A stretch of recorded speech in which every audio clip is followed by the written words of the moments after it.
ဒီနေ့ကတော့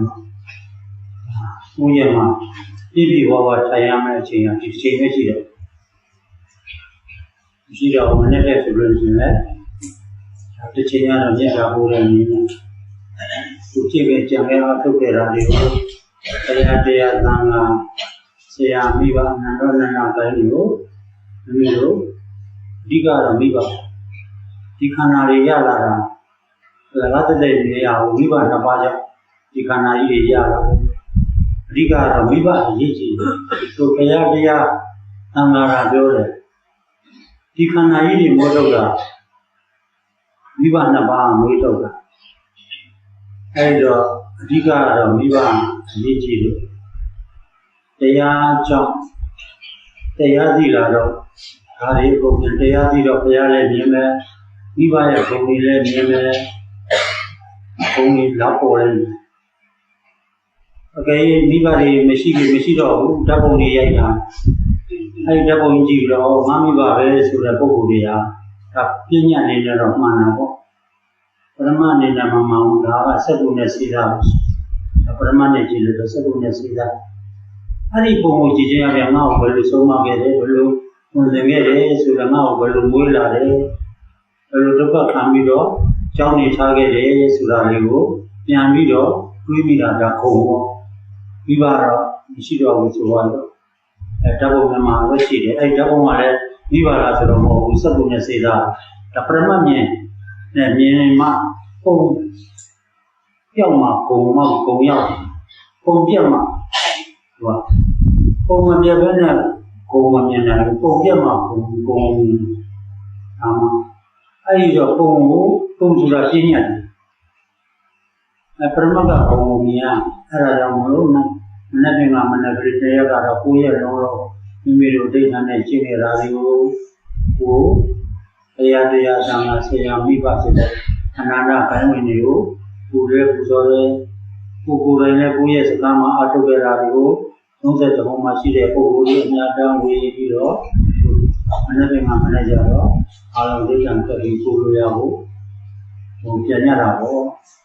အဲ့ဒါကြောင့်မို့ဒီနေ့တနေ့ကတော့အခုတစ်ချိန်ကနောက်ဆုံးချိန်ကပုံပြီးဒီနောက်ဆုံးညနေကျတော့ဒါသူတို့ပူဇော်ပွဲဆိုတာရှိတယ်ဒါနှစ်တိုင်းရှိတယ်ပူဇော်ပွဲနောက်ဝိဆုံးပေါ်လေပုံအကြောင်းကျိုးလေးရှင်းပြပြီးတော့ဆန္ဒသိပါမှာအဲ့တော့အခုချိန်ကတော့ပြည်ပြီးပေါ်လေအဆိုရအောင်အိမ်ပါသွားအောင်အခုတော့ဘုံကပြရတဲ့အခါမှာဘုံလို့ဆရာတပည့်ဒီမှာပြန်မှမှာတယ်အခုလို့ဆိုသူရဲ့စိတ်ကိုမမှားအောင်ထိန်းချုပ်ကြရတဲ့နေ့တွေဒါဘုံလို့ဘယ်မှာရှိတယ်ဘုံလို့မှာသီလသမားကြီးနဲ့ညပဲဆိုရင်ဆရာလေးတွေတရားပြမဲ့ပုဂ္ဂိုလ်တွေကသိအိတ်ကြတာမဟုတ်ဘူးအခုလို့သမာဓိသူတို့မှာအမြဲတမ်းတတိနဲ့သမာဓိကိုတင်ထားကြတာဘုံကအစားပဲကိုယ့်ရဲ့သဘောနဲ့အိတ်တာမှမဟုတ်အသာလေးအတီလေးကပ်ပြီးတော့နေလိုက်တာပဲရုပ်ကတော့နည်းနည်းအိတ်သွားတာပဲရုပ်ကတော့သူ့ဟာသူအိတ်နေတာပဲဒီအတီလေးမအိတ်ဘူးပေါ့ဒါအရိယာဆိုရင်ဘုံကအရိယာများဟာတဲ့ဘယ်တော့မှမအိတ်ဘူးတဲ့သူကအဲ့လိုပြောတော့ဘယ်လိုညနေရောညမအိတ်ဘူးလားညလည်းမအိတ်ဘူးနေ့လည်းမအိတ်ဘူးဒီလိုဆိုကောင်းနေမှုပုံမှာဟောကိုနေမကောင်းမှာဘုံလို့ဒီလိုထင်ရတယ်ကိုယ်တိုင်သိတော့မှပဲရုပ်ကတော့အိတ်တော့အတိကမအိတ်တော့အတိရရှိတယ်ဒါမှမဟုတ်မိမိတို့အသိရှိတယ်ဆိုတော့အခုလက်ရှိစိတ်ကြီးတော့မဟုတ်ပါဘူး။ဒါစိတ်ပဲ။ဒီစိတ်တွေကိုဒိဋ္ဌိဆိုတဲ့အယူကိုပယ်လိုက်တော့ဒီစိတ်တံဝိပ္ပန္နသာဆိုတဲ့တင်ညာဝိပ္ပန္နသာစိတ်တံဝိပ္ပန္နဒိဋ္ဌိဝိပ္ပန္နဆိုတဲ့အမှန်မှအပြင်မှအယူမှဒီစိတ်တွေပယ်လိုက်တော့ပဂတိဝိညာဉ်စိတ်ဆိုတာရှိတယ်။ဝိညာဉ်စိတ်ကလေးကသူကသိနေတာပေါ့။အဲ့ဒီအသိလေးကိုမပြောက်အောင်နေတာ။အဲ့ဒီဝိညာဉ်စိတ်ကိုအမှန်မှအတိမအယူမဆိုပုဂ္ဂတိစိတ်ကဝင်ပြီးတော့ပုံးလိုက်တာပရိစ္ဆာနေစိတ်နဲ့ပုဂ္ဂတိစိတ်ဆိုတာမျက်စိရှိတယ်ဒါမိမိတို့နားမလည်နိုင်ဘူးအရိယာတွေကပရိစ္ဆာနေစိတ်နဲ့နေကြတာများပုဂ္ဂတိစိတ်ဆိုတာအခုယောက်ျားကိုယောက်ျားကိုကိုယ်မြင်ကိုယ်စီကြက်မြင်ကြက်သေးဆိုတာဒါပုဂ္ဂတိစိတ်တွေဒါတွေက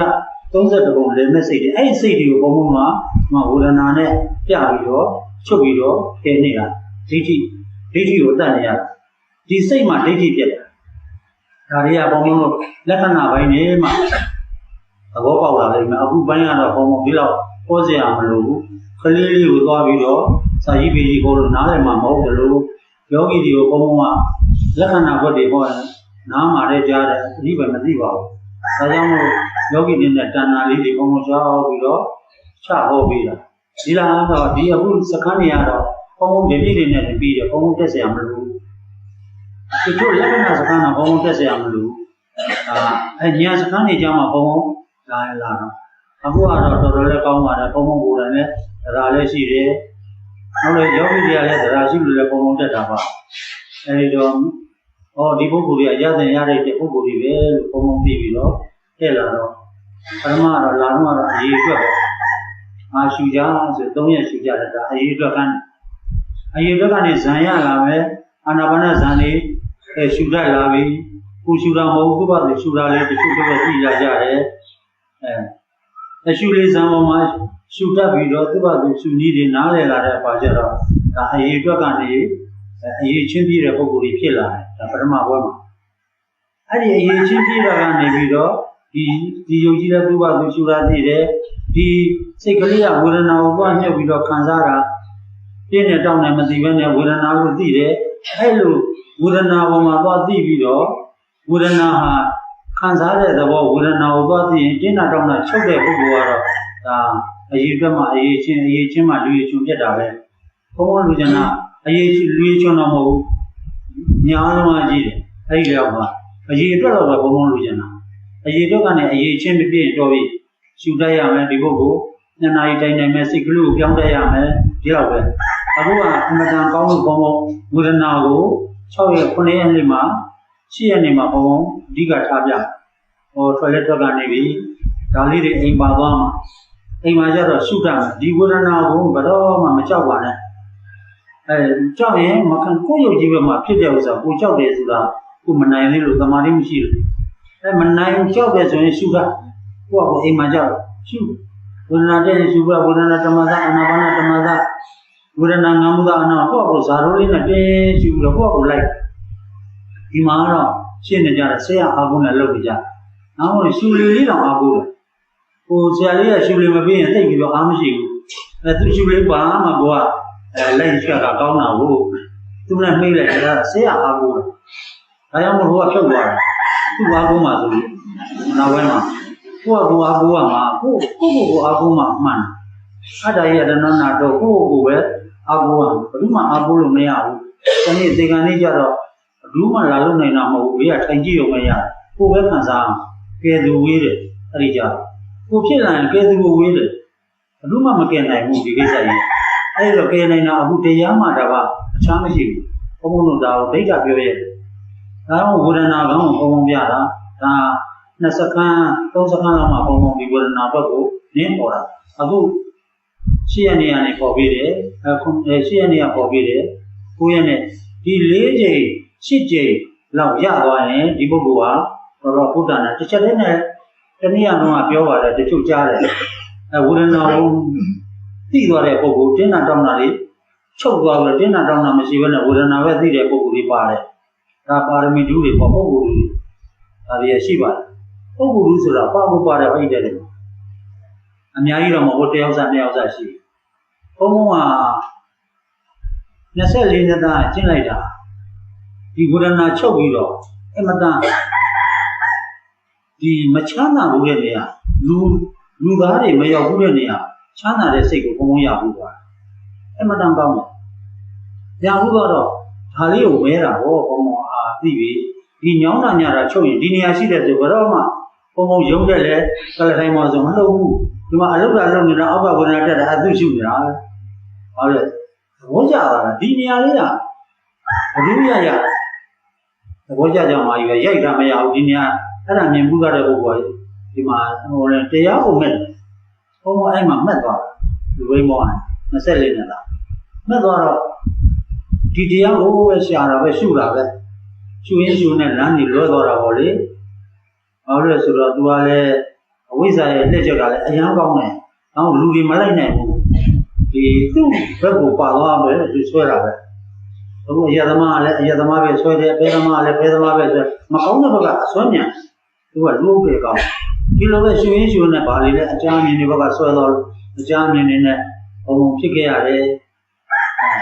နောက်အကြမ်းမြင်နေဒါတွေမဟုတ်ဘူးငါလွတ်တော့က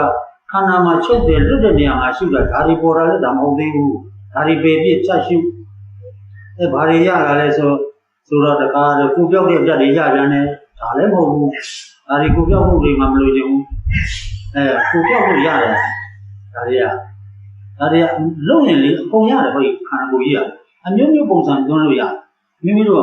ဒီငါးကောင်သူကောင်ကြီးခံတယ်လို့သွင်းလို့မရအဲ့ဒီဝေဒနာချုပ်သွားရင်ကိုယ်ဘက်မှာလေအာယုံကြီးစိတ်တွေနဲ့ဖန်ဆင်းလို့အကုန်ရတယ်ကိုယ်တယောက်လေဒါကိုယ်တယောက်ရဲ့ဖန်ဆင်းလို့ရတယ်စိတ်ကိုနိုင်နိုင်နေနဲ့ကြောင်းကြောင်းကျင်ကျင်ကြိုင်နိုင်ရင်ဒါကလည်းအများကြီးလည်းပြလို့ရတယ်ဒါ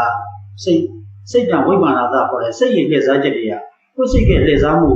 ကိုလှည့်စားတာလေကိုမိမကြီးမဟုတ်ဘဲနဲ့မိမကြီးယောက်ျားကြီးမဟုတ်ဘဲနဲ့ယောက်ျားကြီးတော့လှည့်စားထားတဲ့ကောင်ဒီစိတ်ကအားကိုသိကောင်းတယ်အမှန်ကတော့ဒီခန္ဓာတွေကိုဘုရားဟောတာအနိစ္စမမြဲဘူး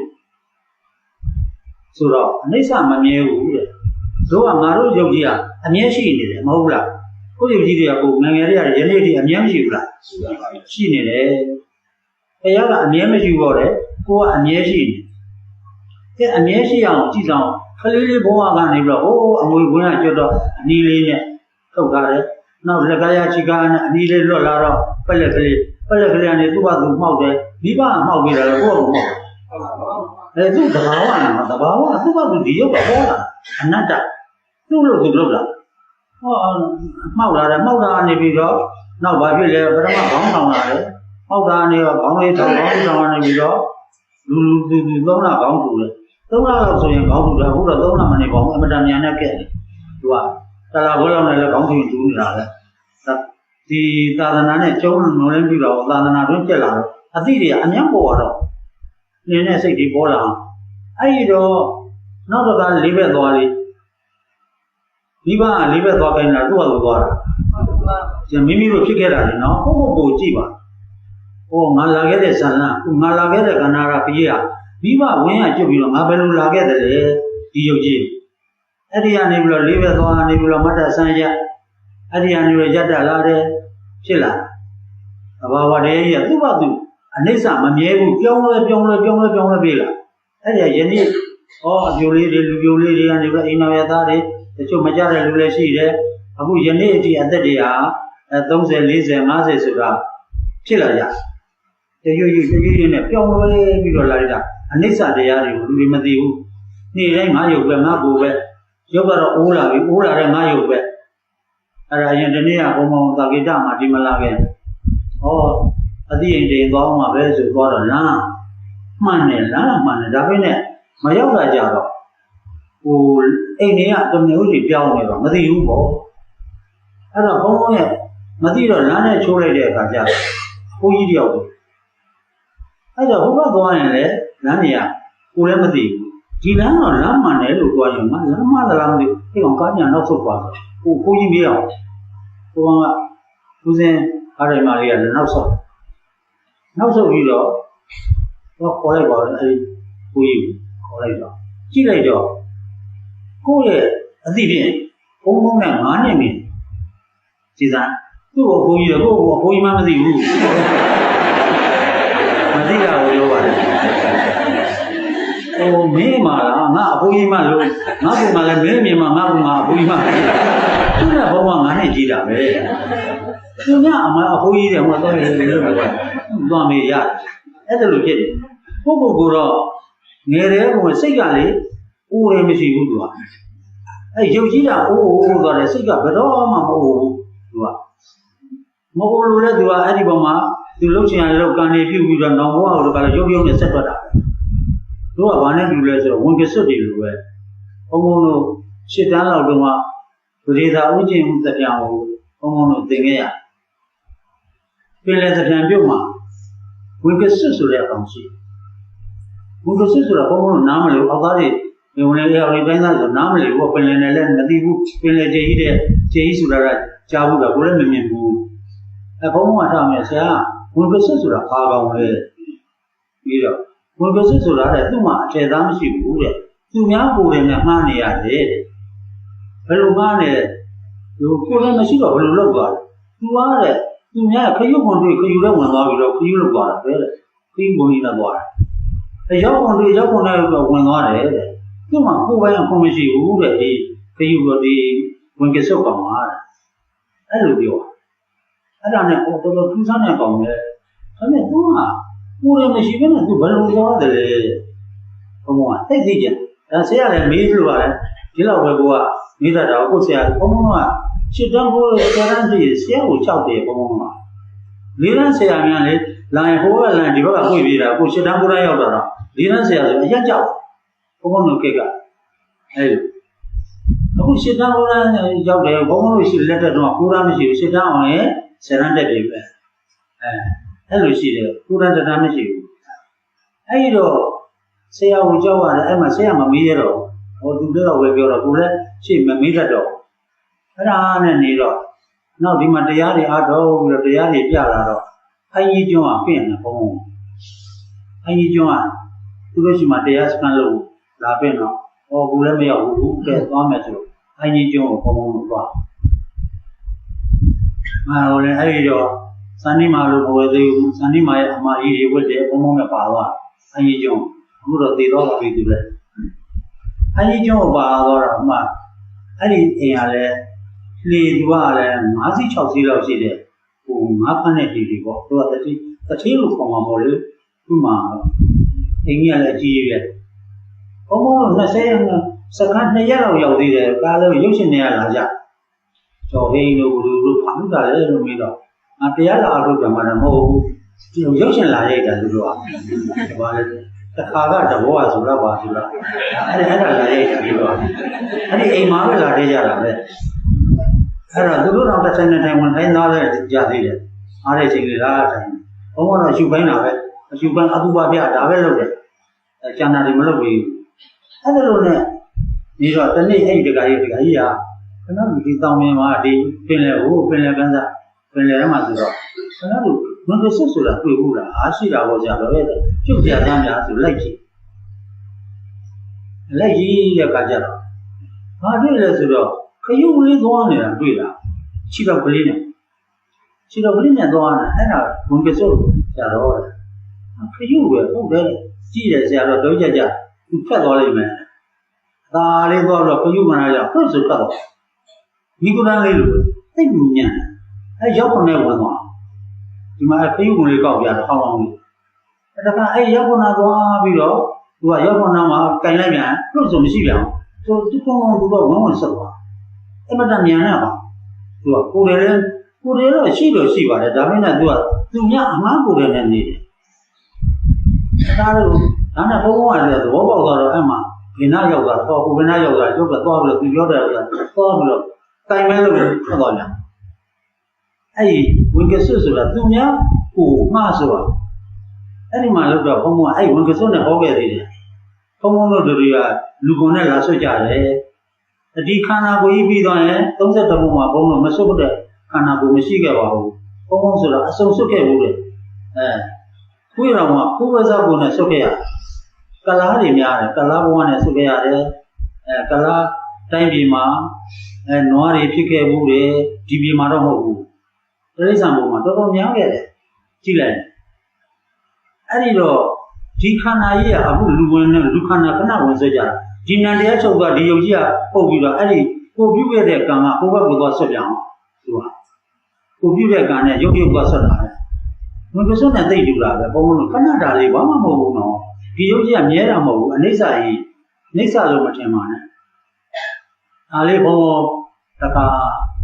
စင်ကာပူမှာလာဟောခဲ့ဘုံတရားတော့မဟုတ်ဘုံဒုက္ခတွေခံပြီးတော့ကျင့်ခဲ့ရ24ရက်သားကျင့်တဲ့29နေ့မှရုပ်နာမြင်တော့နားမှာအမျိုးမျိုးတွေဖြစ်ခဲ့ရဒီ29နှစ်နဲ့24နှစ်အကြောင်းတခါတည်းကိုခုနပြောသလိုပေါ့အကြအမြင်တွေကိုပြောက်တဲ့ဓာတ်တွေရုပ်ခွဲနံခွဲတွေမြင်လာဒါတွေမလို့ကျင်တာဘုံကလုံးဝမလို့ကျင်ဘူးလောကလူဆိုတော့သိနေကြတာပေါ့နောက်ဝိဇ္ဇာဓာတ်တွေဝိဇ္ဇာတွေကအဲ့ဒီအရှင်လက်လာခေါ်တယ်ဘုံအကုန်ရောက်ဘူးလေအဲ့ဒီရတယ်သူတို့လာခေါ်တာလေမလိုက်ဘူးပေါ့ အဲ့ဒါတော့ဘုံဆုံးရတယ်အဲ့တော့နောက်မှရုပ်နာမြင်တော့သွားတယ်လားလမ်းမှာတည်ပြီးတော့အနှောက်အယှက်တွေတည်ပေါ်ပါလားဒါတွေမဲ့သွားလို့ရှိရင်လည်းလူတွေကမဲ့ကြတော့မယ်အဲ့တော့ငါပြနေလဲဒီတရားတွေကငါသိတဲ့တရားတွေသိမှမဟုတ်ဘူးဆိုဘုံမပြဘူးဟိုအဲ့မှာညောင်လုံးမောင်ဘတ်တိုက်မှာဝင်ပြီးသွားတဲ့သုံးနှစ်သင်အဲ့မှာတနေ့တော့အခါကျတော့ကရင်ရွာကလူပေါင်း40ကျော်တော့ညဘက်မှာဘုံအာယုံထဲမှာညင်40ကျော်ထဲမှာပိတ်ဖြူတယောက်ဟိုယောဂီနဲ့ညူတယောက်ယောက်ျား2ယောက်နောက်ပြီးတော့ဒကမ2ယောက်ကပေါ်ပေါ်တင်တင်ရိုးရိုးဝေစားနဲ့မျက်နှာဝိုင်းဝိုင်းနဲ့ပေါ်ပေါ်တင်တင်2ယောက်မြင်လိုက်ကျန်တာတော့မိန်းကလေးတွေညာယောက်ျားလေးကနေအဲ့ဒါနဲ့ထင်းထင်းရှားရှားကြီးဖြစ်တော့မနေ့ကအာရုံသွင်းစားပြီးတော့ဆရာတော်တိုက်လို့ဆရာတော်ဥစ္စာတော်ဘာသာဆရာတော်ဒီရက်ဒီမှာလာလိုက်မယ်လူ40ကျော်လောက်လာမယ်ဆရာတော်တရားအထုတ်လိုက်မယ်ဟုတ်လားပေါ့မင်းပြောတာမပြောလို့ဒီတော့အာရုံနဲ့မြင်တာပြောတော့လားမပြောတော့လို့ဒီအပတ်ထဲမှာတော့ဒီအပတ်ထဲမှာပဲသိမဝေးဘူးတပြီးတော့ကြည့်ရတယ်တော်တော်နီးလိုက်တယ်နီးတယ်အဲ့ဒါနဲ့ပြောလို့ကြီးပြောထားတာပေါ့မကြပါဘူး3ရက်လောက်လဲကြောက်အဲ့လိုပြတာတက်လာပြီးတော့ဆရာတော်လျှောက်တယ်အာမင်းတို့ဘာလာလို့လဲဆိုတော့ဆရာတော်ကနေပြီးတော့လူသိန်းကတရားကြားတယ်ဆိုလို့လာအထုတ်တာပါဆိုတော့ဘုံဘုံကိုပြဘုံဘုံနဲ့တွေ့ပြီးတော့စကားပြောပြပြီးတော့ကဲအထုတ်ခြင်းထုတ်ဖို့ဆရာတော်လည်းပြလိုက်ပါကွာဆိုတော့ဘုံဘုံကပြတယ်သုံးတက်တိုက်ဆိုတော့ဟိုအပေါ်ဆုံးတက်ကဘုံဘုံတရားကြားတယ်အောက်ကတော့ပရိယတ်တွေစာသင်နေကြတယ်အဲ့တော့ရဟန်း150လောက်ရှိတယ်အဲ့ဒီစာသင်လိုက်ကအဲ့တော့ဘုံဘုံပြနေတဲ့ကကြတော့ချုံပုံတော့ဒကမာကြီးတယောက်ကလူပဲဘုံဘုံအရှုပိုင်းနဲ့သူရှူတယ်အဲ့ရှူရေးရှူနေအတုပကြတယ်ခန္ဓာကိုယ်ကြီးပုတ်ပွားကြပြီးတော့သူကြည့်နေပုတ်ပွားနဲ့အယိုးစီချမ်းအယိုးတရားနေပြီးတော့ကာလပထမဖြူဖြူနောက်ပွက်လာတဲ့နောက်မဲလာတဲ့နောက်အယိုးတရားဖြုတ်ကြတယ်သူစက်ကြည့်တာရှူနေကြည့်နေတာနောက်ကအယိုးတရားဆိုးရေးပြီးတော့အမုံတွေပြက်အမုံကြီးကလွှင်းသွားတော့သူ့ခန္ဓာကြီးပြောက်တဲ့အတိုင်းနဲ့သူနေတာပေါ့ဒါပထမတစ်ချိန်နဲ့အမှလည်းမဟုတ်ဘူးနော်ရှုပိုင်းနာနဲ့တော့သူပါရမီရင်းတဲ့လူကရင်းတယ်လို့ပေါ့တထအတုပကုံကအမှန်အဲ့ဒါအတုပကုံရင်ဒါအကျမ်းသားနဲ့ကုံရင်သူကကျိန်းစီဗြဟ္မပြေသွားဘုံဘုံလို့သိတယ်ဒါမင်းနဲ့အရိယာဗြဟ္မာတော့မဟုတ်သေးဘူးပေါ့တဘောတဏ္ဍဆိုတော့ကောင်းကောင်းပိုင်သွားတယ်ဗြဟ္မပြေရောက်မှဆက်ပြီးတော့အဲ့ဒီမှာလဲဗြဟ္မာဒီမှာလဲတရားတွေရှိတာပဲအဲ့ဒီမှာဆက်အားထုတ်တော့မထုတ်ရင်လူပြေပြန်ကြလူပြေမှာဆက်အားထုတ်လို့ပြန်တက်မယ်ဆက်အားမထုတ်လို့ရှိရင်လူပြေကနေပြီးတော့ဗျာပြီးတော့အပေလေးပုံပြန်ကြတယ်။ဒါမှလူပြေကြဝန်းဝန်းဟိုလည်းဓမ္မပြေကြဝန်းဝန်းဝယ်စခြင်းတရှုပ်ဓမ္မလည်းပဲလူပြေဝတ်ဖြစ်တာပဲဒါပေမဲ့ဓာတ်ရိုက်မပြေဘူးလူပြေပြန်ရောက်ရတယ်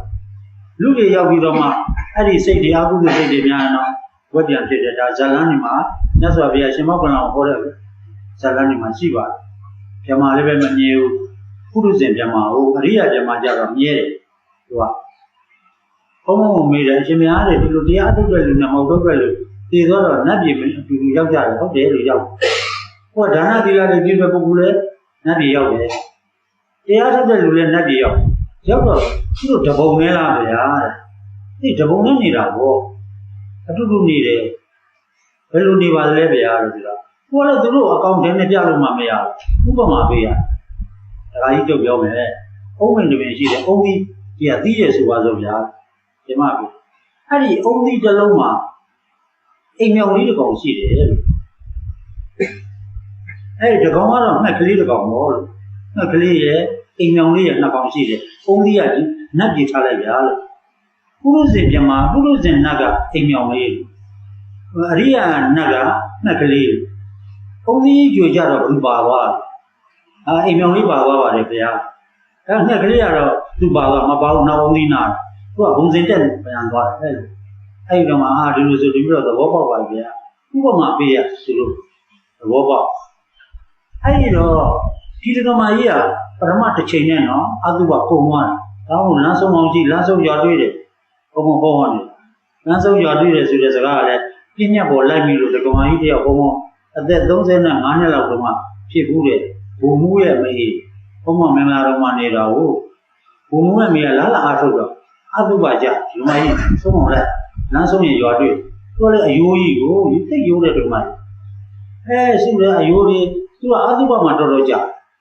အသုဘနေနောက်သူကသူကြပလေစေဆုံးအောင်လိုက်ပဲလမ်းဆုံးရင်ရွာတွေ့တယ်လို့ဘုံမပြောလမ်းဆုံးအောင်လိုက်ဘုံကဒီလိုပြောအယိုးအသုဘနဲ့အယိုးကြအယိုးကနေပြီးတော့တပြေးပြေးဆွဲပြီးတော့အယိုးတွေကုန်သွားတော့ရှင်းလင်းမြင်ကြီးပြတော့မရှိတော့ဘူးလောကကြီးဘာကြီးကြီးရှင်းလင်းမြင်ကြီးပဲကိုယ်လိုလည်းမရှိဘူးအမှန်တန်နေလိုကောင်းတယ်အဲ့ဒီတော့ငါလည်းအယိုးတွေကုန်ပြီဆရာတော်ကပြောတယ်ဆုံးအောင်ကြည့်လမ်းဆုံးရင်ရွာတွေ့တယ်ဆိုတော့ငါလည်းတရွာမှမတွေ့ပါဘူးအဲ့လိုလည်းရှိတယ်ပြင်းပြပေါ်လိုက်ယူတာနော်သူရွာလိုက်ရှာတာဘယ်မှမတွေ့ဘူးနောက်ပြီးတော့ကကြဒီမိုက်ဘယ်နဲ့လဲအရှင်မြတ်ပြောတဲ့ရွာလည်းမတွေ့ဘူးတဲ့ဘာတွေ့လဲဘာမှမရှိဘူးတဲ့ဟင်းလင်းမြေကြီးပဲအဲ့ဒါဟင်းလင်းမြေကိုလမ်းဆုံးရင်ရွာတွေ့တယ်ဆိုတာဟင်းလင်းမြေကိုပြောတာခင်ဗျရွာလိုက်ရှာမသိပါဘူးဘုရားတဲ့တပြည့်ရွာလိုက်ရှာအပြောပေါ်မှာနော်ရောက်ရသားနဲ့သူလိုက်ရှာ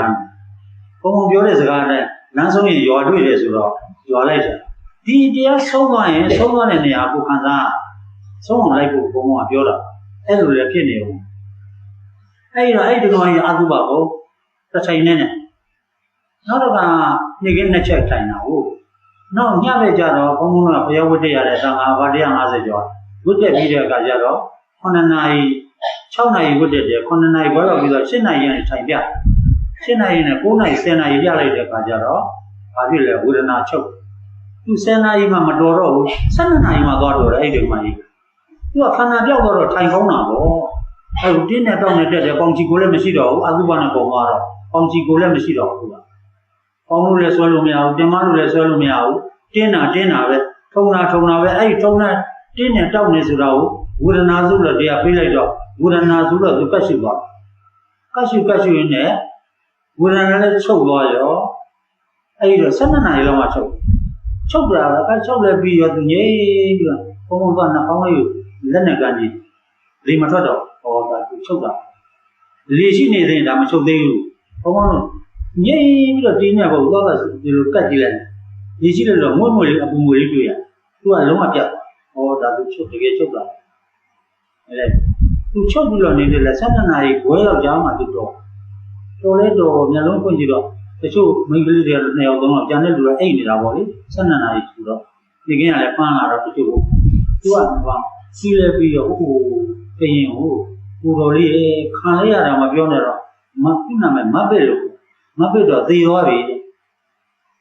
ဒီမပစ်ဆိုတာဘုံကမသိဘူးသူ့နာမည်မှမသိမပစ်ဆိုတာဘယ်လိုလဲလို့တပည့်တော်လေးတဲ့ဒီခန္ဓာကြီးပေါ်အသုဘခန္ဓာကြီးကမပစ်လို့ခေါ်တယ်သူကအဲ့ဒီမပစ်လဲသေသွားပြီတဲ့ဝေဒနာနဲ့ပါသွားပြီဆိုတာဒါစိတ်ပြောင်းသွားတဲ့ပုဂ္ဂိုလ်ပဲလို့ဘုံဘုံသိသူကတော့စိတ်ပြောင်းနေမသိဘူးဒါနဲ့ဒါအခုစိတ်ကနာကိုတော်လေးချမ်းသာတာပေါ့ဒီချမ်းသာမျိုးပဲလို့ဘာနဲ့မှနိုင်လို့မရအဲ့ဝေဒနာချုပ်မှသိတဲ့ကိစ္စကြီးဒီဟုတ်ပြီအဲ့ဒီတညမှာသူမကြီးတော့အလကားနေသူမိုးလေးနဲ့ဒီထိုင်တာပဲ4နာရီထိုးတော့သုံးခေါက်တဲ့အခါကျတော့ဘုံဘုံကတရားထားကြအဲ့4နာရီလဲထိုးတော့ရုံနာပွဲသွားတယ်ဗျာအောင်လို့ကောင်းဘုံဘုံ6နှစ်ကျင်ရတယ်ရုံနာပွဲသူ့မှာ3နိုင်လဲနဲ့ပထမတိုင်းအသုဘကုံနဲ့ဒုတိယတိုင်းဝေဒနာချုပ်တယ်တတိယတိုင်းရုံနာပွဲသွားဒီလူတွေရှိပါလားဆိုပြီးတော့ဘုံဘုံသရာတက်ပြီးအဲ့ဒီကနေပြီးတော့ဘုံဘုံတရားပြတာတော့မှသူတို့ကလာပြင်သူကလည်းကရင်လူကြီးကိုသူတို့ဟိုတောမှာညောင်လုံးနဲ့6မိုင်လောက်ဝေးတယ်အဲဆရာတော်ဒီလိုတော့အေးသွားလေကွာတဲ့မင်းသာသနာရှိတာပဲလေလိုက်ပြပါဆိုတော့အဲ့ဒီကရင်ရွာမှာဘုံဘုံဝါရိုးကြီးပေါ့ဝါရိုးကြီးကဒီနဲ့ဟိုအခုဝယ်ထားတဲ့အကြောင်းအဆုံးလောက်ရှိတယ်ဒါတော့မကဘူးအဲ့ဒါတော့မကဘူးဒီဝါရိုးကြီးအကျေကတော့ဒီနဲ့စွန်းစားကြောင်းဟိုဘက်နဲ့ဒီဘက်လမ်းလောက်ရှိတယ်အနာအရှိကတော့ရှိအဲ့ဝါရောထဲမှာသူကလိုက်ဖို့ဩဇာလည်းရှိတော့ဝါရောအလေကောင်မှာအကုန်လုံးဝါပင်တွေအကုန်နှုတ်ပြီးတော့ကျောင်းသင်္ကန်းလေးတွေသူစဝါထဲမှာသူပြန်လာပြီးတော့ဘုံဘုံဝါကျွရင်ပြင်မယ်ပေါ့ဝါကျွတော့ဆရာတော်ကလည်းမလိုက်ပါလိုက်သွားဆိုတော့ဘုံဘုံနဲ့လိုက်သွားအဲ့ဒီမှာလက်ထောက်တစ်ပါးပါသူပညာဇောတဆိုသူကလည်းတင်းအတွက်ဘုံဘုံနဲ့လိုက်ပြီးတော့နေအဲ့ဒီတော့အဲ့ဒီဝါရောနဲ့မှာဟိုလေဓမ္မယုံလေးတစ်လုံးရဲ့ကျောင်းလေးနဲ့ကျောင်းဆောက်တာအဲ့ဒီမှာနေကြတာနေတဲ့အခါကျတော့သူကလည်းကျင့်တာပဲသူကရင်လေးတွေသူတို့လူမျိုးတွေခေါ်ရတော့လာတယ်ညဘက်ဆိုရင်ဟိုသိတော့မှများဘူးပေါ့14-15ယောက်20တက္ကသိုလ်10ယောက် အဲ့ဒါတော့ရှိတယ်အဲ့တခါလေကြာရင်သူ့ဓမ္မယုံလေးပြည့်အဲ့ဒါဒါမင်းနဲ့ရှူတဲ့အခါကျတော့ဝါကင်းဆိုတော့လှုပ်တာပေါ့ညွတ်ပဲအဲ့လှုပ်တာပေါ့ဒါနဲ့လှုပ်ခုပါကရှူဒီလိုနဲ့ပြခဲ့အဲ့တော့တစ်နှစ်ကျော်2နှစ်လောက်ရောက်လာဘုံအာယုံကုန်းလာသူလည်းတော်သဘောတွေပေါက်တာပေါ့ညံကွက်တင်းနဲ့လက္ခဏာကိုသိဒီကမာကြီးလက္ခဏာကိုသိသိပြီငါမေးကြည့်အောင်မယ်ဆိုတော့ဘုံကတစ်နှစ်သူလည်းလာဝါတော့လဲဆင်းသွားသူဒီကမာကြီးတော့ပြည့်တယ်တရားလာပြဝါတော့လဲသွားလမ်းလျှောက်သူလည်းပါလမ်းလျှောက်ဟုတ်ပါအားလည်းခရံတော်မူလိုက်ချိုးမလို့လားအဲ့မှာခရံတော်မူကသိပေါ်တာကလည်းလက်မလောက်နှုတ်ချွတ်ချွတ်ကြီးဘုံကရုပ်ပြီးတော့အဲ့ဒါကြော်ခိုင်းတာသူခရံတော်မူကြော်အဲ့လိုကြော်ခိုင်းတာခရံတော်မူခုံမလဲခုလို့လားမဟုတ်ဘူးဓမ္မကြီးလို့လားလမ်းလျှောက်အောင်ဘာလို့လဲလမ်းလျှောက်လို့လားလို့ဘာလို့ခေါ်တာတခါမှဒီလိုမလျှောက်ဘူးသိမခေါ်ဘဲနဲ့လျှောက်လို့ဘာလို့ခေါ်တာဒီဝါတော့ဘယ်လိုမှဘယ်တော့ဝါတော့လဲတူမပြောရတော့ရှင်မရဲ့အဖေသူတို့အဖေဆိုတာအမိုးအမေပြောတာပေါ့အမိုးရဲ့အမေကအဖေတို့ရဲ့အဖေလက်ချက်ကအဖေဆိုတာပါလဲဦးဇင်းတို့ဗမာလို့ဆိုတော့အမေပြီးတော့အဖွားပေါ့သူတို့ကအဖေလို့ခေါ်မှာပေါ့အဲ့အဖွားတွေရဲ့အဖွားတွေလက်ထက်ကတဲ့သူတို့မသိဘူးတဲ့သူကဒီဝါတော့ကြီးဖြစ်ခဲ့တာဟုတ်ကြလားဟုတ်တာပေါ့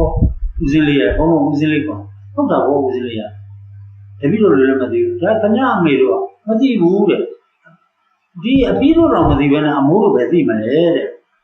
ဒီလောက်တော့ဝါတော့ကြီးကကြားခဲ့တယ်တဲ့တပည့်တော်လည်းမသိဘူးကောင်းပြီဒီလိုဆိုရင်ကျုပ်လာတဲ့အကြောင်းရင်းကဝါရှာခြင်းဝါမင်းရှာအောင်လို့ဝါ9နှစ်ဝါတစ်လုံးတော့ပြုတ်လာပါဝါနဲ့9တစ်လုံးတော့ယူကြည့်သေးဆိုလို့ရှိရင်အတက်ကလေးတွေရှိတတ်တယ်။ဟိုကလည်းတောင်းလိုက်တာအလုံးချောချောနဲ့9နဲ့ဝါတစ်လုံးလူချင်းတယ်။ဘာလို့သွားကြထိုးလို့အဲဒီကခွဲပြီးတော့သွားကြထိုး9နဲ့ဝါနဲ့ထိုးရင်သွားမကျိုးလို့ပြောတယ်။ကိုလိုလေးလည်းမဟုတ်ပါဘူး။ဘာဖြစ်လို့လဲ9နဲ့ဝါဘယ်ရှိမလဲကိုလိုလေးလည်းဝါ3နှစ်နဲ့ခုတ်လာ။သူပြောနေပြီနော်ဘုံကဟောနေတာကအနိစ္စကိုပြ။သူကဟိုပြည့်ညတ်နဲ့ဝါတော့ယူတာဘုံကဒီဝါတော့မရှိကြောင်းအနိစ္စနဲ့ဟောနေတာသူညံပေါက်မလားဆိုပြီးတော့ဘုံဒီစကားထဲမှာကိုလှည့်သွင်းတာသူနားမလည်ဘူးသူကဘာလို့မလို့လဲလို့မေးတော့ဟောကြထုံးလို့ပဲဘုံပြောတယ်ဒီလိုလေးလည်းမဟုတ်ပါဘူးဟုတ်တယ်လို့ခင်ဗျားပြောတော့ဟိုလေအပြီးတွေလက်ထက်ကဝါဆိုတော့ကျုပ်ဒီလောက်မကြည့်ဘူး9နှစ်လုံးတစ်လုံးမလို့ချင်းအဲ့တော့ဘယ်လိုလဲဘယ်ရှိမလဲလို့9နှစ်ဘာလို့မရှိဘူး3နှစ်ဆိုပုတ်တာတဲ့ဒီဝါးတွေက2နှစ်ကျော်ဆိုရင်ပုတ်တယ်3နှစ်ဆိုပုတ်သွားတာခင်ဗျားပြောတော့ဟိုအပြီးတွေလက်ထက်ကဝါးဆိုဟိုအနိစ္စဘက်ကိုပြောနေတာကွာကြည့်လိုက်တော့ဝါတို့ကြီးကအမြဲရှိတယ်ဒါမင်းနဲ့အနည်းရှိတယ်မမြဲတာနဲ့ရှိတယ်အနိစ္စနဲ့ရှိဝါးတွေတက်လာတဲ့3နှစ်ခုတ်တဲ့နောက်ကမြစ်တွေတက်နောက်ဝါးတွေတက်လာဒါမင်းနဲ့အမြဲတမ်းဒီဗါလဲတန်တတိဆိုတဲ့အစင်ဆက်နေတော့ဝါတော့တန်တတိဆိုတာအစင်ဆက်တယ်ဘယ်လိုလဲဆိုတော့ဥပမာတန်တတိဆိုတာဟိုပလတ်စတစ်နဲ့သဲထည့်ပြီးတော့ခင်းလေးပေါက်ဆွဲကြည့်ဘာလေးထွက်လာသဲလေးကအချောင်းလေးလားအတန်းလေးနဲ့ထွက်မလားတမုံစီထွက်မလားအတန်းလေးနဲ့ပါသွားမှာတကယ်အတန်းရှိသလား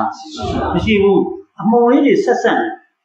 ဟိုကဆိုင်ကြီးကိုထမ်းသွားအမလေးဆန်နေတန်းကြတော့ဆန်တိုင်းလို့ပြောတယ်ဆန်တန်းမရှိဘူးဒစီနဲ့ဒစီဆက်နေလို့အတန်းလို့ထင်တယ်ဒါကိုသန္တတိလို့ခေါ်တယ်အစဉ်ဆက်သန္တတိပညာခေါ်နာမပညာသန္တနာပညာသမုဟပညာကညာခဏပညာသန္တတိပညာဆိုတဲ့ပညာ၅မျိုးရှိပညာဆိုတာဟိုမရှိတဲ့တရားအဲ့ဒါကိုဒီပညာ၅မျိုးဖယ်ခွာနိုင်ရင်ဉာဏ်နာပြန်သူကသန္တတိကိုဖျက်နိုင်မှာအဲ့ဒါနဲ့ဘုံဘုံကခင်ဗျားပြောတော့အပြီးတွေလက်ထက်ကပြီးခင်ဗျားလက်ထက်တောင်မှကျုပ်9နှစ်ဝါတောင်းတာမရဘူးဘယ်မလဲလို့ခင်ဗျားပြီးလက်ထက်ကစဉ်းစားကိုလိုလေးကအနိစ္စပြောတာအေးခင်ဗျားကျုပ်ကဘာပြောရမှာလဲတော်တယ်မှာအဲ့တော့ဒ ဒီတရားကိုသိစေခြင်းလို့ကြုံမေးတာဟာဟုတ်ပြီသိပြီဗျာတဲ့ခုမှသဘောပေါက်တယ်လေအခြေစမ်းတပည့်တော်လည်းအပြီးဒီလက်ထက်ကထင်းနေတာဒီဝါတော်ကြီးဟာသူအနိစ္စနဲ့သွားနေတာတပည့်တော်မမြင်ခဲ့ဘူးအခုမှညာပေါက်ထွက်သွားတာဟုတ်ဒီညာပေါက်တွေလိုချင်တာဘုံမောဒီဝါတော်ကြီးကဝါတော်ကြီးပေါ့ငါးနဲ့ဝါတော်လုံးချက်ပိုင်းတော့မရှိပါဘူးသုံးနှစ်ဝါတွေပဲတောင်မှအဆက်ဆက်ဒီနေ့ဝါချောချောလာတာမရှိနိုင်ပါဘူးချောချောလာတာဆို2နှစ်3နှစ်နဲ့ခုတ်တော့ငါးနှစ်ဆိုတော့သူမပြောနဲ့မပြောနိုင်တဲ့အလုံးတစ်လုံးကိုဘုံမောအရင်ပြောတာအဲ့ဒီတော့မှသူကကုတော်လေးကအနိစ္စမမြဲတဲ့သဘောပြောအေးခဏကိုကျုပ်ဒါပဲပေါ်เสียရှိတာလို့အဲ့ဒါနဲ့သူ့သဘောပေါက်လားပေါက်ပြီပြလားပြတ်မယ်တောင်းမတဲပြီးတော့မေးသူ့ကိုမေးပြန်အပြင်အနိစ္စကိုပြောဒီမကြီးဆိုဘုရားအနိစ္စကိုပေါက်ပါဟောဒါနဲ့နေပါဦးညာစကားကိုပြောင်းလိုက်ကြဘုံဖြောက်လိုက်ဟောဒါနဲ့နေဦးကျုပ်ခဏမေးလို့ဘာမေးလို့လဲပြောအများဘုံကဆံနေရဒီတော့ရှိငယ်တုန်းကတဲ့ဟိုကလေးဘဝတော့နေမကောင်းတော့တခါရိတ်ဘူးတယ်ပြောတယ်ကလေးဘဝတော့ရိတ်ဘူးတယ်တဲ့အဲ့ဒီကနေနောက်ရိတ်တာမရိတ်တော့ဘူးတဲ့ဒါပြင်ဒီစီမံဘယ်တော့ရှိအဲ့ဒီတည်းကမရိတ်တည်းကရှိလာတဲ့ဆက်သူဝါတော့သတိမရဘူးဝါတော့သတိမရအနိစ္စချက်ပေါင်းဟိုကအပြင်ဗိဓာအနိစ္စဒီမှာခန္ဓာကိုဟုတ်ကအဲ့ဒီတော့မှဟောငယ်ငယ်လေးစပင်လာပြင်မပြောဒါပြင်ခင်ဗျာဖီးတိုင်းမကျွတ်ဘူးလားကျွတ်တယ်ဗျာဘယ်လိုကျွတ်လဲတစ်ပင်ကျွတ်နှစ်ပင်ကျွတ်သုံးလေးပင်ကျွတ်ချက်နေမြဲမြဲကျွတ်အဲ့ဒီငယ်ငယ်လေးကကျွတ်တဲ့အပင်တွေစုထားပြီးတော့ကြံညောင်းအကြီးတွေထည့်ထားမယ်ဆိုလို့ရှိရင်အခုခေါင်းဝဆံမယ်နဲ့ဒီနေ့အထိကိုခေါင်းဝဆံမယ်နဲ့ကျွတ်ထားတဲ့ဆံမယ်ဘယ်လိုမှများကျွတ်တဲ့စပင်များတာပေါ့တဲ့ဒါပြင်အဲ့ဒီစပင်တွေကျွတ်တိုင်းနောက်စပင်တွေပေါက်လာဒီကိုလိုလေးတော့ဝါတော့နဲ့တူနေတယ်အနိစ္စကျဆံမင်အနိစ္စကိုဆံမင်ရလည်းမမြဲဘူးအကျဉ်းရလို့မဟုတ်ဉာဏ်နဲ့ထုတ်ပေါက်အောင်ဟုတ်တာဘောကဝါတော့လို့ပဲအမြဲတမ်းကြည့်ကောင်းကဆံမင်အမြဲရှိနေတော့အမြဲမရှိဘူးဘယ်ရလဲအမြဲမရှိဘူးလို့ပြောတယ်ဒါပြင်ဗျာလို့ကြည်စမ်းဒီကိုမောလို့ပြအဲ့မဲ့လက်သေးအများကြည့်တယ်ကြည့်အဲ့လက်သေးကဘယ်တော့မိဘမွေးတာတွေကပါလာတယ်မိဘပူရတဲ့လက်သေးဆိုခဏတန်အောင်ရှင်းနေပြီညညပြစ်မနေဘူးလားဒါပေါ်လဲဆိုသူကတန်တတိပြက်နေတာပဲတပတ်လို့ဆိုရင်မျိုးလဲလက်သေးညပြစ်နေရဟုတ်တယ်မလားသူကမြဲလာဒီလက်သေးလေးအတိမြဲနေတယ်လို့မမြဲဘူးသူကပြောင်းလဲပြီးတော့ပြက်နေတာရှင်းလာမြညရရှင်းလာညရအဲ့လက်သေးအရှင်များထားမယ်ဆိုရင်တခါကိုရင်းတော့သူကစေစုံထဲမှာတွေ့ဘူးလေလက်သေးရှိထားတဲ့ကလာကြီးကလေတန်လောက်ရှိတယ်သူ့လက်သေးလိန်ကောက်နေတာပဲလက်သေးကရှင်းလာတော့လိန်သွားတယ်လက်သေးအရှိကြီးထားတယ်သူပဲထားတတ်တယ်အဲ့ကလာကြီးကအရှိကြီးပဲအဲ့ဒီတော့လက်သေးဆိုတာကလေနိစ္စလားအနိစ္စလားအနိစ္စပဲအဲ့ဒါလေးတွေကဒါဝိပဿနာနော်ဘုံမောလကားဟောနေတာကိုကိုအနိစ္စကိုမြင်အောင်ပြောတာဟိုငငယ်ကနေပြီးတော့အခုကြီးလာတာကိုတရွရွနဲ့ပြောင်းလဲပြီးတော့လာတာအိုးတဲ့အထိဘုံဘုံတို့အိုးတဲ့အထိပြောင်းလဲပြီးတော့သူကပြက်လာတာဒီခန္ဓာအနိစ္စကောင်လားအနိစ္စကောင်လားအဲ့ဒါမြင်အောင်ကြည့်ရမှာတော့ဘုံဘုံပြောလို့အနိစ္စမလို့ခြင်းကိုယ်ရဲ့ဉာဏ်နဲ့အနိစ္စဉာဏ်နဲ့ပေါအောင်ကြည့်စံမင်းကြည့်မလား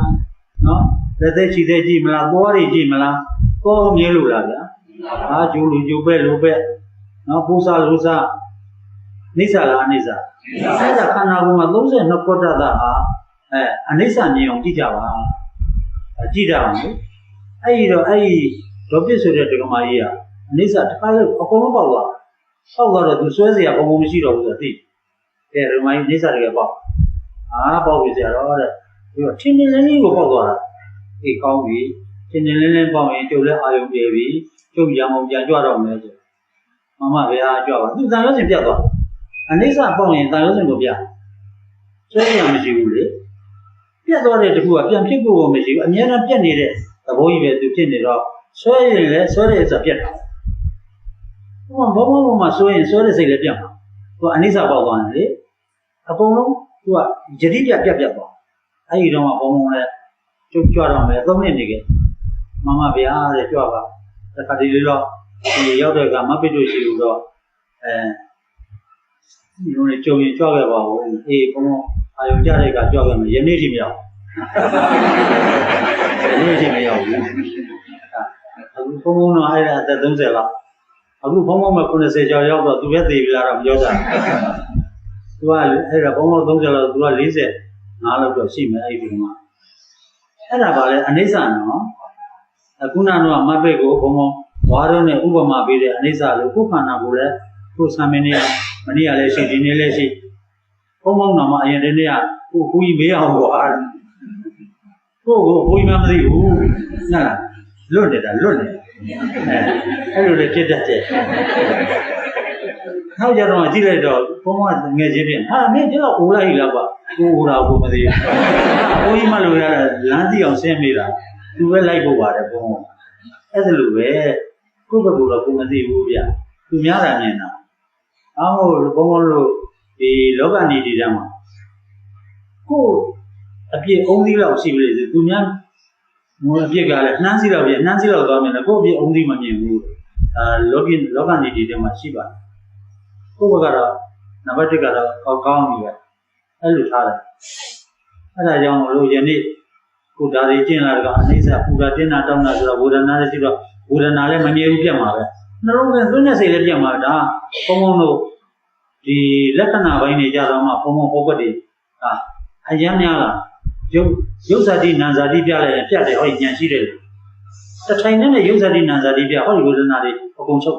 ရှုပ်ွက်တွေအများကြီးရဒါပေမဲ့ဘုံဘုံတို့ကအခုကပထမလေ့ကျင့်ခန်းနဲ့ရှုလေးကျင့်နိုင်ရှုတတ်ရင်တော်ပြီရှုတတ်တော့ဝေဒနာကြီးရသွားရင်နာတိပြပြန်ပြောင်းမယ်ဝေဒနာကြီးရှုနေတဲ့ရှုလေးရော့သွားရင်ဝေဒနာကြီးကျသွားရင်နာတိပြပြန်ပြောင်းဒါလေးပဲလို့အဲ့ဒါကိုဘုံဘုံအများအားဥပမာပေးတယ်မြောက်နဲ့ခွေးကိုဥပမာပေးတယ်ဒုက္ခရှာတဲ့မြောက်ဒါဘုံဘုံဥပမာပေးတယ်ဒါဒီကျင့်စဉ်လောက်မှာအခုကျင့်တဲ့လူနဲ့အခုတရားကိုအဲ့ဒါလောက်ပဲဘုံဘုံပေးတယ်ခွေးနဲ့မြောက်အဲ့ဒါပြောရင်အရှိကြီးဖြစ်တယ်အဲ့တော့အချိန်ကုန်နဲ့ကျင့်တာအသားပါတယ်အဲ့တော့ကျင့်ရတယ်နားမထောင်နဲ့တော့တော်ပါပြီအားလုံးလည်းဟုတ်ကြည့်ပါဟုတ်တယ်ကျင့်ဖို့ကအဓိကအရေးကြီးတယ်နာရီအောင်ဖွဲ့ဘူးနာရီရွက်တယ်ဒီဘက်တူပါပေါ့ဟုတ်တယ်ဒီနေ့တော့အရှုံးမပေးနိုင်နောက်ပြီးဆုံးဆိုတော့200ငါတို့လည်းနောက်ဆုတ်လို့မရတော့တိုင်းရတော့စားရလိမ့်မယ်ကဲနမောတရဆို